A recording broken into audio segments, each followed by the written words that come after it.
ಬಗ್ಗೆ ಇದೆ ಸರ್ವಶ್ರೇಷ್ಠ ಜ್ಞಾನ ಇದೆ. ಅಟ್ಲೀಸ್ಟ್ ನಿಮ್ಮ ಒಂದು ನಾಲೆಜ್ ನಲ್ಲಿ ಇರಲಿ.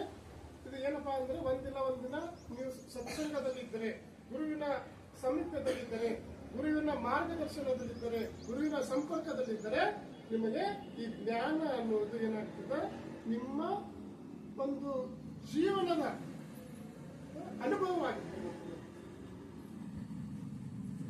ಅವಾಗ ಏನೇ ಒಂದು ಕಷ್ಟ ಬಂದ್ರು ನಿಮ್ಗೆ ಕಷ್ಟ ಅಂತ ಅನ್ಸಲ್ಲ, ಇದೇನು ಹೋಗ್ತದಪ್ಪ ಅಂತ ಅನಿಸ್ತದೆ. ಏನೇ ಸುಖ ಬಂದ್ರು ಇದ್ದೋದಿಲ್ಲ, ಕಷ್ಟ ಬಂದ್ರು ಇದ್ದೋದಿಲ್ಲ.